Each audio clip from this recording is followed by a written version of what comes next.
Yo guys, Why Football, and today I'm giving my predictions to the Euro 2020 semi-finals. Now, I think we can all agree this has been an outstanding tournament so far. One of my favourites for sure, tied probably with 2008. I just think every game this tournament, I've enjoyed every single minute of it.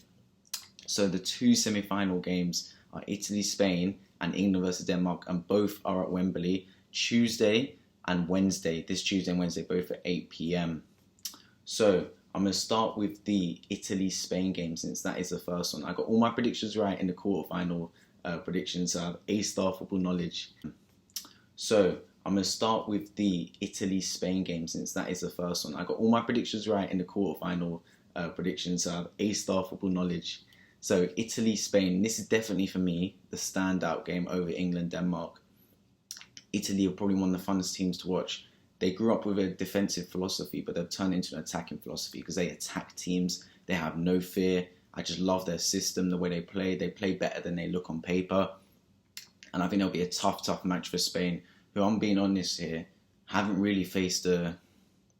Okay, they've faced decent teams. We haven't faced a top team yet, Spain.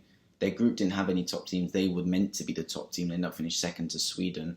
They then play Croatia, who are all right. They're not all that.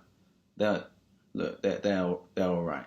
Croatia, they got to the World Cup final, but let's be honest, they weren't all that tournament. They then almost go out to Switzerland on penalties. They managed to get through that, but now this is going to be the toughest test of the tournament for them. They're playing Italy, the Azzurri. They're on fire. They've lost their left back Spinazzola. I feel sorry for him. He broke his Achilles tendon, which is a nasty injury. He'll be out for 5 to 6 months. So they had to play that B-Tech Emerson at left back, man. The guy that gets no minutes at Chelsea. So let's see how he fares, because Spinazzola was a player of the tournament, to be honest. But yeah, I still back Italy to get through on this one. I just think they'll have too much for Spain here. Spain, they knock the ball around, but I just don't trust their strike, and they won't have many chances against Italy. So Morata needs to be clinical for them to have a chance, and I just don't see it from him. That's not in his part of his vocabulary. That's not part of his traits. That's not part of his badges. He hasn't got clinical finisher, Hall of Fame. So yeah, I'm going to put Italy to win. I'm going to put a 3-1 or 2-1. I'm going to put a 2-1 Italy win. I think it's going to be tight, but I just think Italy just going to win it. Now going to second game, Wednesday, England versus Denmark. The whole of England is gassed. They beat Germany, now they beat Ukraine, and now they're on to Denmark. And let's just say England, yeah. This tournament has been set up for England now. Who can lie about this? 6 of their 7 games are in Wembley, in their home. They barely have to travel. They've got the semi-final and final at Wembley. So they're going to have home advantage for both, if they get to the final for that as well, and this game. I just feel like it's been completely set up for England here. And this game, and they've got the easiest route as well. Once they beat Germany, you have to beat Ukraine and Denmark. I mean, you look at Italy, they had to play Austria, they had to play Belgium, now they're playing Spain. Tough games, and their group was hard. So England got very lucky.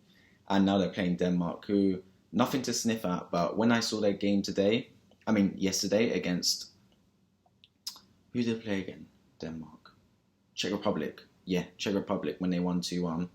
I just thought they were nothing special. I expect them to win by more. Czech Republic are an average football team, and their attacking threats look very limited. It seemed it was all brought by their left back, that Moulier guy. Without Eriksen, he probably held together that attacking part. Defensively, they look sound.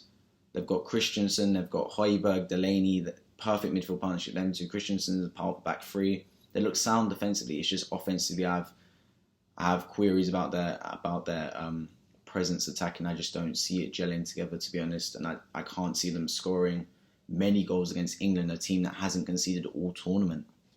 So in terms of England's threat, I think Grealish needs to play. Somehow, someway, need to get him in the team. He does not play Grealish for some reason. Southgate does not rate him. I don't know why.